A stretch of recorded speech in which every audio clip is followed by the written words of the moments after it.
My pastor shamed my mom, so I exposed his double life. I never thought I'd turn on a man of the cloth. But when Pastor Dan publicly humiliated my mom, a single mother who worked 2 jobs just to tithe 10% to his ministry, I realized that his Bible might be leather-bound, but his heart was hollow. So I gave him exactly what he deserved, a sermon of truth, with receipts, screenshots, and a front-row audience of the same people he manipulated for years. Let me take you to church, literally. My mom, 58 female, is one of the kindest people you'll ever meet.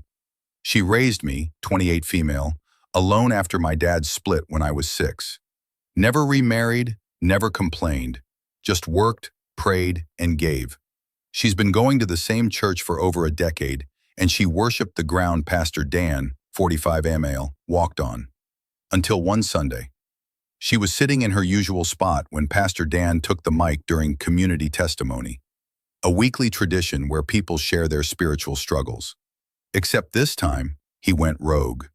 He started talking about false believers who live in sin and think a weekly tithe makes them clean. Then he said, "You can't pray your way out of fornication, poverty, or single motherhood. Some people here need more than Jesus. They need a therapist." He looked right at my mom. People gasped. Mom shrunk in her seat.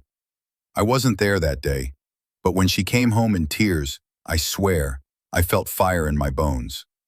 Now, I'm not religious like my mom, but I am a data analyst, and nothing gets me going like a trail to track. So I started digging. Church's donations? Unusually high for a small congregation. Pastor Dan's house? Recently renovated, yet he claimed a modest salary. His mission trips? Frequent, luxurious, unverified. But then, God himself must have whispered to me, because I landed on something divine.